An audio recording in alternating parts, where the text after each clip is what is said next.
امام علی مقام کربلا پہنچ گئے۔ راستے میں حر بن یزید ریاحی نے ایک موقع پر آپ کو روکا تھا اور پھر آپ کے لیے راستہ ہموار کیا تھا اور کہا تھا کہ میں اپنے سپاہیوں کو سلا دوں گا، آپ چاہتے ہیں تو رات کے اس وقت میں یہاں سے رخصت ہو جائیں، بعد میں جو ہوگا یہ میں جانوں اور یزید اور ابن زیاد جانیں، آپ نکل جائیں یہاں سے، کیونکہ وہاں پر اس وقت سارا کا سارا معاملہ کھل کر امام علی مقام کے پیش نظر ہو چکا تھا کہ یزید کیا چاہتا ہے اور کیا کرے گا۔ فقط اہل بیت کے خون کا یہ پیاسا تھا اور اقتدار کا نشہ اس کو جو ہے وہ چڑھ چکا تھا، اب کسی بات پر جو ہے یہ تیار نہیں تھا۔ لیکن امام علی مقام نے اس وقت بھی اور بلکہ آخر وقت تک اتمام حجت کیا ہے اور اس بات کو ثابت کیا ہے کہ میں جنگ نہیں چاہتا، لیکن میں یزید کے ہاتھوں بیعت بھی نہیں چاہتا۔ یہ امام علی مقام امام حسین کا مطمع نظر تھا۔ کہتے ہیں کہ ایک طرف یزیدیوں کی فوج ہے اور ایک طرف کاروان اہل بیت ہے جو کہ 72 یا 82 افراد پر مشتمل تھا۔ مختلف روایتیں ملتی ہیں، 72 کا قول زیادہ علماء نے بیان کیا، زیادہ ویلڈ سمجھا جاتا ہے، یوں کہہ لیجئے آپ، اس میں خواتین بھی ہیں، بچے بھی ہیں اور دیگر احباب بھی ہیں۔ 22,000 کا لشکر، 72 کا قافلہ، وہ لشکر کہ جو کھانے پینے کے لیے جہاں پر اونٹ ذبح ہو رہے ہیں، سیر ہو کر کھا رہے ہیں، اور یہاں پر اہل بیت نبوت کے لیے نہر فرات کو بند کر دیا گیا۔ ہاں، سب پی سکتے ہیں پانی، اہل بیت کا کاروان اس پانی سے کچھ بھی نہیں پی سکتا۔ جانثاروں نے امام علی مقام امام حسین پر اپنی جانوں کے نذرانے پیش کیے۔ گرد و نواح کے کئی احباب آ کر امام علی مقام امام حسین پر اپنی جانوں کے نذرانے پیش کرتے رہے۔ یزیدی گروہ میں حر بن یزید ریاحی نامی ایک شخص، ایک نوجوان تھا، بڑا جنگجو پھرتیلا، جس پر یزیدی گروہ کو بڑا مان تھا، فخر تھا کہ یہ ہمارے لیے بہت کچھ کرے گا، لیکن تھا سعادت مند، بدقسمتی سے یزیدی گروہ میں کھڑا تھا۔ نگاہ ولی میں وہ تاثیر دیکھی، بدلتی ہزاروں کی تقدیر دیکھی۔ امام علی مقام نے اس بات کو جان لیا، بھانپ لیا کہ یہ حر بن یزید جو کھڑا ہے، اگرچہ یزیدی گروہ میں کھڑا ہے، لیکن یہ ہے ایسا نہیں، یہ تو سعادت مند ہے۔ لیکن اس حر کی گویا کہ بے قراری کیا تھی؟ سیرت نگاروں نے لکھا کہ کبھی عمر بن سعد کے پاس جاتا ہے اور کہتا ہے کہ تو کیا کر رہا ہے؟ کیا نواسہ رسول سے بھی مقابلہ کیا جائے گا؟ کیا ان کے ساتھ تو مقابلہ کر کے اپنی آخرت کو برباد کرے گا؟ دنیا کا مال و متاع، حکومتیں، یہ ساری کی ساری یہیں پر ہیں اور یہیں تک رہ جائیں گی۔ 25، 50، 60، 70 سال کی زندگی گزار کر جب ہم اس دنیا سے جائیں گے، سارا اقتدار یہیں رہ جائے گا، باقی تو ایمان رہنے والی چیز ہے۔ قبر میں انسان اپنا ایمان لے کر جائے گا، عمل لے کے جائے گا، تو کیا کرتا ہے؟ لیکن ان بدبختوں کے لیے حر بن یزید ریاحی کے ان کلمات سے کوئی اثر نہ ہوا، بلکہ بدبختی اور شقاوت ان پر غالب تھی۔ بے چینی اور بے قراری کے عالم میں معصب بن یزید جو کہ حر کے بھائی تھے، انہوں نے جب اپنے بھائی کی بے قراری دیکھی تو کہا کہ بھائی جان کیا بات ہے، کیا بے قراری ہے؟ بڑے بڑے جو ہے لشکروں میں آپ گئے ہیں، بڑی بڑی جنگوں میں گئے ہیں، بڑے بڑے سورما آپ کے مقابل میں آئے ہیں اور آپ نے ان کا جو ہے قلع کما کیا ہے، موت کے گھاٹ اتارا ہے، کبھی آپ کے پائے استقامت میں لغزش نہیں آئی، کبھی آپ کو جو ہے وہ جھرجھری نہیں آئی، کبھی آپ پریشانی کے عالم میں نہیں آئے، اب کیا بات ہے؟ مختصر سا یہ قافلہ ہے، 72 کا قافلہ تھا، اس میں اتنے جو ہے گویا کہ شہید ہو گئے ہیں، آپ کیوں پریشان ہیں؟ فرمایا اس سے پہلے جتنے لوگوں سے مقابلہ کیا، ان میں کوئی نواسہ رسول جو نہیں تھا۔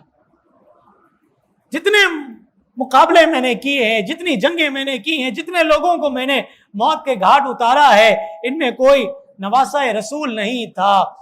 میرا دل بڑا بے قرار ہے، میں یہ چاہتا ہوں کہ میں کوئی فیصلہ کر لوں، مجھے بے قراری جو ہے مزید تڑپا رہی ہے کہ امام علی مقام کے مد مقابل آنا یہ دانشمندی نہیں، بلکہ یہ تو محرومی ہے، بدبختی ہے، اور میں اس بدبختی کو اپنے گلے نہیں لگا سکتا۔ کہتے ہیں یہ ساری باتیں ہو رہی تھیں، نگاہ امام حسین نے یہ سارا منظر بھانپ لیا اور آپ نے وہیں سے آواز لگائی اور فرمایا ہے کوئی جو آل رسول پر اپنی جان نثار کرے اور سید عالم صلی اللہ علیہ وسلم کی بارگاہ میں سرخرو ہو جائے۔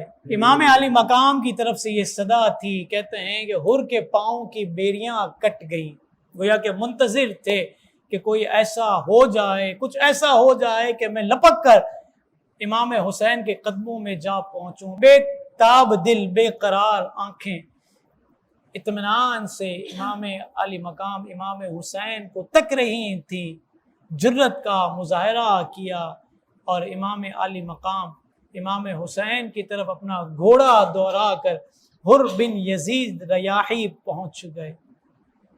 کیا فرمایا؟ فرمایا حضور اپنی اس جسارت پر نادم ہوں جو میں نے وہاں پر آپ کو روکا تھا، شرمندہ ہوں، میری خجالت سے میری آنکھیں اٹھتی نہیں ہیں۔ اگر آپ کی یہ کریمانہ صدا نہ سنتا تو ہمت نہ ہوتی کہ آپ کی طرف آؤں۔ آپ کے اس اعلان نے مجھے جرت اور ہمت عطا کی ہے۔ کیا میری توبہ قبول ہو جائے گی؟ توبہ قبول ہو جائے گی؟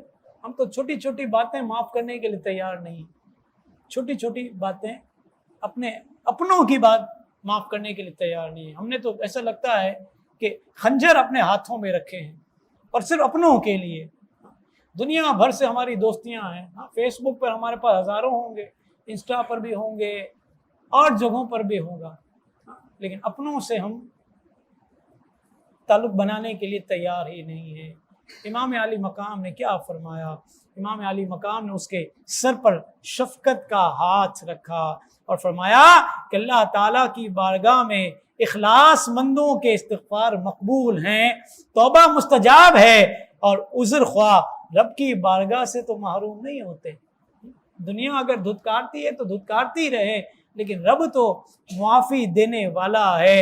وَهُوَ الَّذِي يُقْبَلُ التَّوْبَةَ عَنْ عِبَادِهِ، وہی رب کی ذات ہے جو اپنے بندے کی توبہ قبول کرتی ہے۔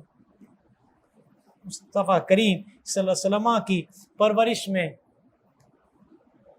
شب و روز گزارنے والے امام حسین نے اس کی داد رسی کی اور فرمایا شاباش شاباش، تیری ساری تقصیریں معاف ہیں اور سعادت مندی کے حصول کی تجھے اجازت دی جاتی ہے۔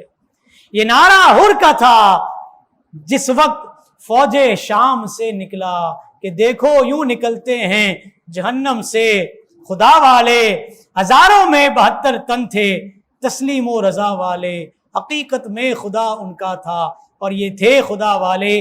کسی نے جب وطن پوچھا تو یوں حضرت نے فرمایا مدینے والے کہلاتے تھے، اب ہیں کربلا والے۔ حسین ابن علی کی کیا مدد کر سکتا تھا کوئی، یہ خود مشکل کشا تھے اور تھے مشکل کشا والے۔ دوائے درد اسیاں پنجتن کے در سے ملتی ہے، زمانے میں یہی مشہور ہے دارالشفا والے۔ کسی کو شفا چاہیے تو مصطفیٰ کریم کے دامن سے وابستہ ہو جائے، اہل بیت کے قدموں میں گر جائے، شفا مل جائے گی۔ فرمایا حر نے اجازت پا کر میدان کی طرف جو ہے گھوڑا دوڑایا، جمع مردی کا مظاہرہ کیا، کئی یزیدیوں کو واصل با جہنم کیا۔ میں نے کہا نا کہ یہ حر وہ تھا کہ جس پر یزیدی گروہ کو ناز تھا کہ اگر یہ میدان میں اترا تو کئیوں کو جو ہے گویا کہ سے مقابلہ کرے گا، لیکن قسمت کا ستارہ گویا کہ کچھ اور ہی کہہ رہا تھا۔ حر کی قسمت تو تھی وہ امام حسین کی طرف سے مقابلہ کرنے کی تھی، یہ تو غلطی سے اس طرف کھڑے ہو گئے تھے۔ اللہ رب العالمین نے اس طور پر اس بات کو ثابت کیا کہ اگرچہ یزیدی گروہ میں حر جو ہے رضی اللہ تعالیٰ عنہ کھڑے ہوں، لیکن نگاہ ولی اس بات پر طاقت رکھتی ہے کہ امام حسین نے اس کو یزیدی گروہ سے کھینچ کر سعادت مندوں کی صف میں کھڑا کر دیا۔ اب یہ مقابلے کے لیے تو آئے ہیں لیکن یزید کی طرف سے نہیں، امام عالی مقام کی طرف سے آئے ہیں، اس جنتی گروہ کی طرف سے آئے ہیں جن کے لیے مصطفیٰ کریم نے بشارتیں دی ہیں۔ حضرت یزید نے مقابلہ کیا اور بڑی جواں مردی کے ساتھ مقابلہ کیا۔ آپ کے بھائی ماسب بن یزید نے بھی اپنا دامن جو ہے یزیدی گروہ سے چھڑا لیا اور سعادت مندوں کی صف میں حضرت امام عالی مقام امام حسین کی صف میں وہ بھی کھڑے ہو گئے۔ حضرت حر بن یزید ریاحی نے بڑی جواں مردی کا مظاہرہ کیا، اگرچہ اس وقت بھی آپ کو لالچ دی گئی اور آپ کو گویا کہ معاذ اللہ انہوں نے اپنے تئیں جو ہے گویا کہ کہا کہ تیری عقل پر اور تیری دانائی پر ہمیں ماتم کرنے کا دل چاہتا ہے، تو کہاں جو ہے اس چھوٹے سے گروہ کی طرف شامل ہو گیا اور اتنے بڑے لشکر کو چھوڑ گیا۔ ہم نے کہا عقل مندی کا ثبوت تو حضرت حر نے دیا ہے کہ اگرچہ کاروان مختصر ہے لیکن رب کی تائید بھی ہے، مصطفیٰ کریم کی نظر رحمت بھی ہے، مولائے کائنات کی شفقت بھی ہے اور خاتون جنت کی نگاہیں بھی ہیں۔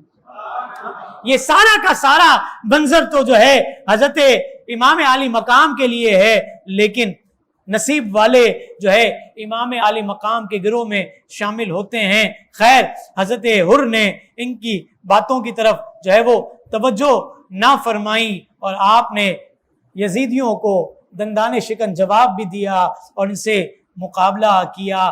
بڑی جواں مردی کے ساتھ آپ مقابلہ کرتے رہے، لیکن تنہا کب تک مقابلہ کرتے، اور آپ نے کئی زخم جب کھا لیے تو گھوڑے سے نیچے آنے لگے۔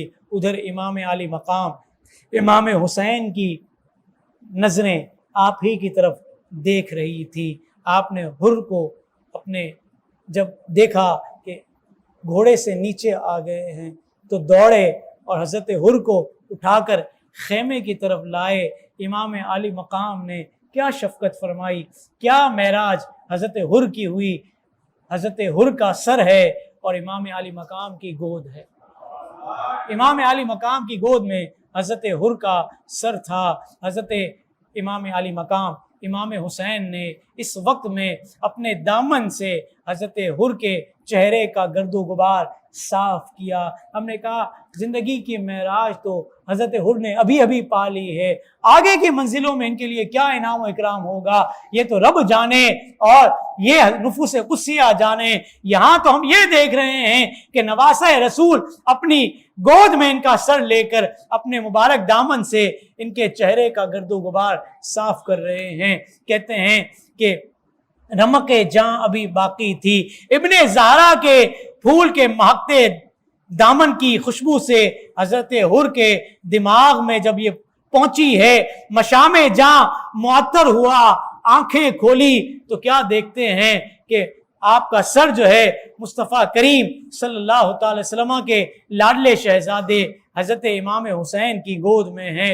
امام حسین نے آپ کا سر اپنی گود میں لیا ہوا ہے، بس یہی دیکھا ہے اور اطمینان ہوا، سکون ہوا، اور آپ نے اپنی جان مصطفیٰ کریم کے لاڈلے شہزادے کی گود میں جو ہے دے دی۔ انا للہ و انا الیہ راجعون۔ آپ کی شہادت کے بعد آپ کے بھائی ماسب بن یزید نے بھی نوبت با نوبت جو ہے باری آنے پر شہادت پائی ہے اور اپنے درجات کی بلندی گویا کہ آپ نے بھی پائی ہے۔